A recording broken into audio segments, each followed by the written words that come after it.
कुत्ते ने यमराज को बताई मनुष्य की 3 खूबियां। ठीक से समझ लो, कभी दुखी नहीं रहोगे। जय श्री कृष्ण मित्रों, स्वागत है आप सभी दर्शकों का गोपेश ज्ञान यूट्यूब चैनल में। एक सेठ और कुत्ता की कहानी।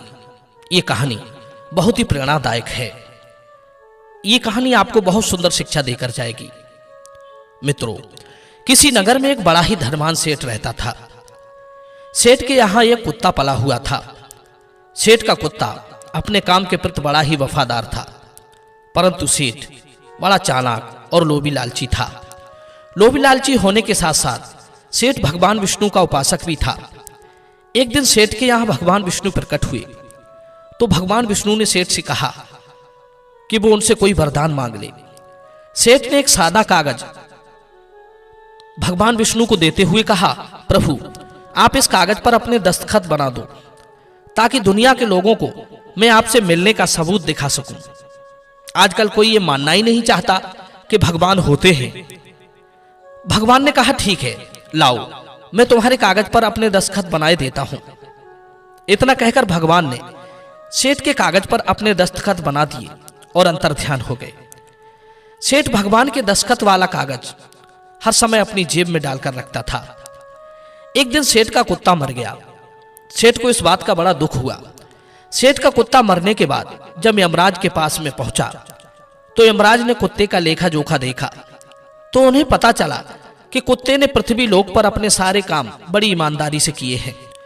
कभी किसी जीव को बेवजह नहीं सताया है। छोटे छोटे पशु पक्षियों जीव जंतुओं की कभी हत्या नहीं की है। इसके अतिरिक्त अपने मालिक के प्रत्येक कार्य को बड़ी निष्ठा और ईमानदारी से किया है। कुत्ते का जन्म पाकर भी तुमने कोई घृणित कर्म नहीं किया है, इसलिए तुम्हारे पिछले जन्मों के सारे पाप नष्ट हो चुके हैं। यमराज बोले, हे कुत्ता, अब तुम ही बताओ कि तुम कहां रहना और कहां जाना चाहते हो। हम तुम पर बड़े प्रसन्न हैं। तुम्हारी मांग को पूरा किया जाएगा, बताओ।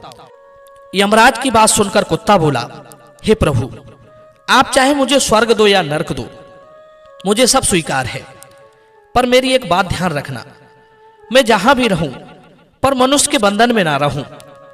मैं अब मनुष्य का गुलाम बनकर नहीं रहना चाहता और ना ही इंसान बनना चाहता हूं। यमराज बोले, हे स्वान, तुम्हें मनुष्य से इतनी नफरत क्यों है? मनुष्य का जन्म तो बड़े सौभाग्य से मिलता है। हम देवता लोग भी धरती पर जाकर मनुष्य बनना चाहते हैं।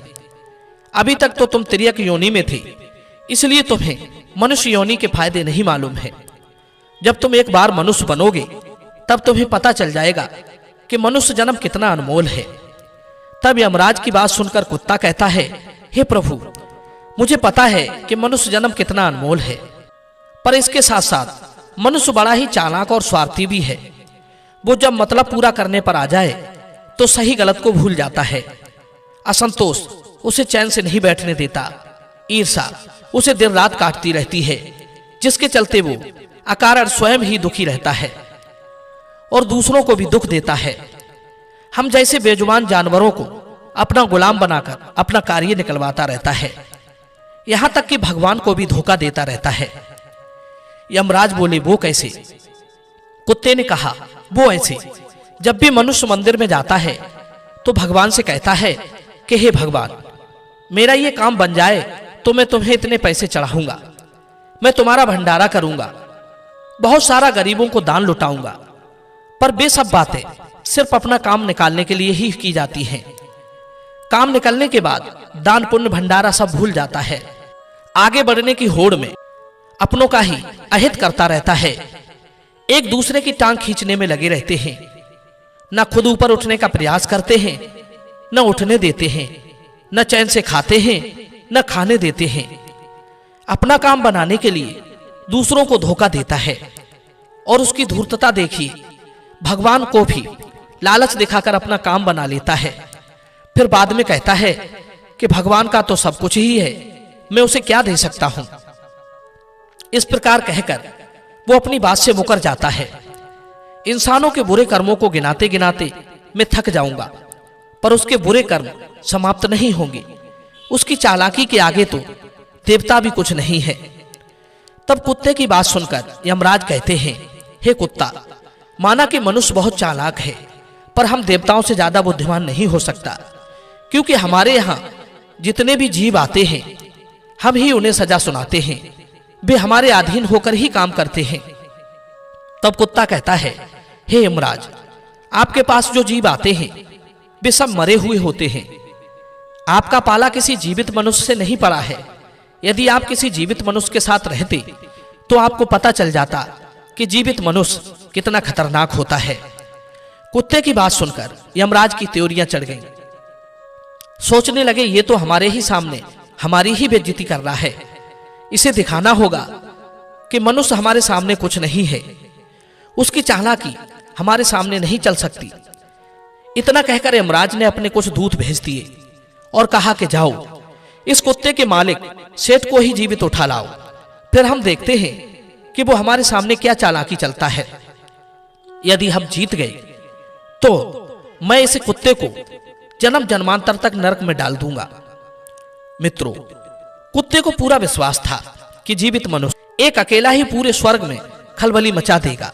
अब तो यमराज का आदेश पाकर यमराज के 4 दूत सेठ को लेने के लिए चले गए और उसे 4 पाई सहित सोते हुए उठा लाए। रास्ते में पहुंचने पर सेठ की आंख खुली तो सेठ ने पूछा कि तुम लोग कौन हो और मुझे कहां लिए जा रहे हो। तब यमदूतों ने सेठ को सारी कहानी सुनाई कि तुम्हारे कुत्ता से यमराज की शर्त ठहर गई है। तुम्हारे कुत्ते ने यह कहा है कि धरती का मनुष्य बड़ा चालाक होता है, यदि उसे जीवित स्वर्ग में ले जाया जाए तो वो यमराज को भी चूना लगा सकता है। इसी बात का परीक्षण करने के लिए यमराज ने आपको जीवित बुलाया है। सेठ की पूरी बात समझ में आ चुकी थी।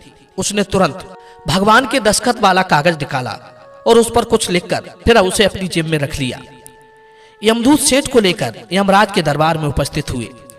सेठ को देखकर यमराज हंसने लगे, सोचने लगे कि यह तुच्छ मानव भला मेरा क्या बिगाड़ सकेगा।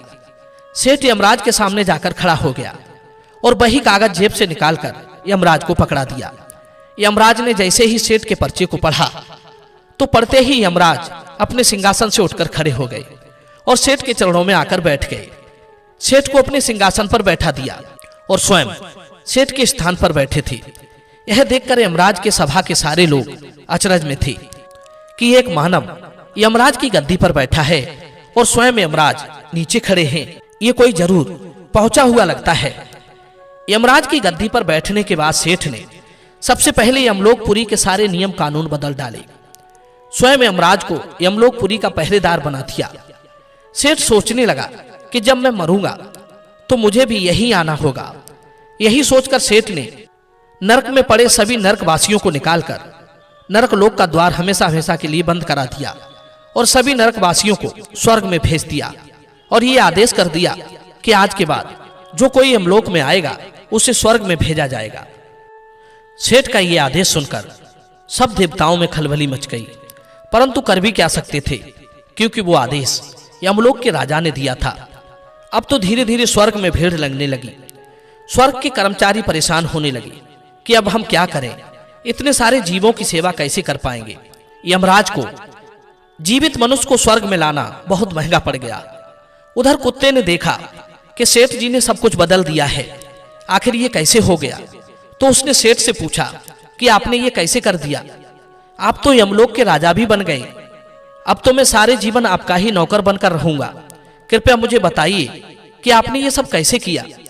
तब सेठ जी ने धीरे से कुत्ता के कान में कहा कि जब मुझे पता चला कि मुझे जीवित यमलोक में ले जाया जा रहा है तो मैंने भगवान के दस्तखत वाले कागज पर लिख दिया कि हे यमराज, जिस जीवित मनुष्य को तुम यमलोक में बुला रहे हो इसे यमलोक की गद्दी पर बैठा देना, ये मेरा आदेश है।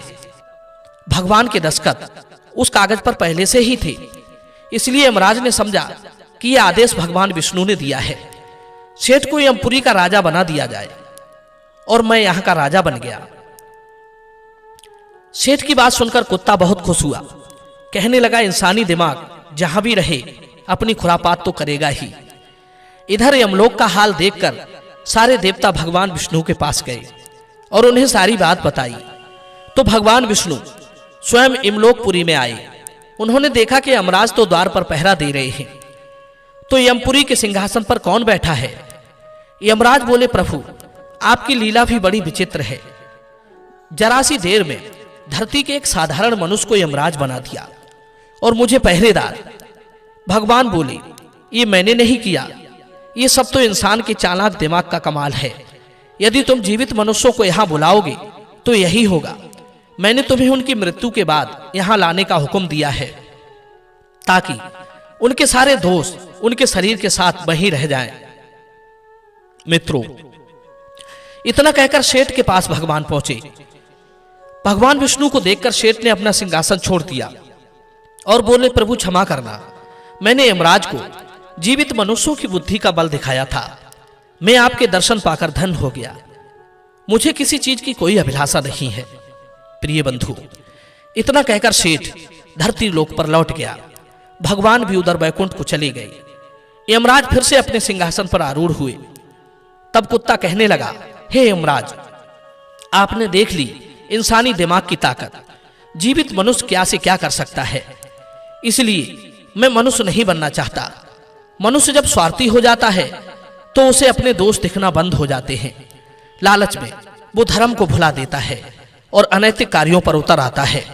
जब तक वो शास्त्र अनुसार आचरण करता है तब तक वो सुखी रहता है। जब वो धर्म से विमुख हो जाता है तो उसे रोग शोक और बीमारियां घेर लेती हैं, उसका पतन हो जाता है। प्रिय बंधुओं, ये कहानी आपको कैसी लगी कमेंट के माध्यम से आप हमें बताएं। मिलते हैं अगली बार नई चर्चा में, अगली वीडियो में। आप सभी का बहुत बहुत धन्यवाद। जय श्री कृष्ण।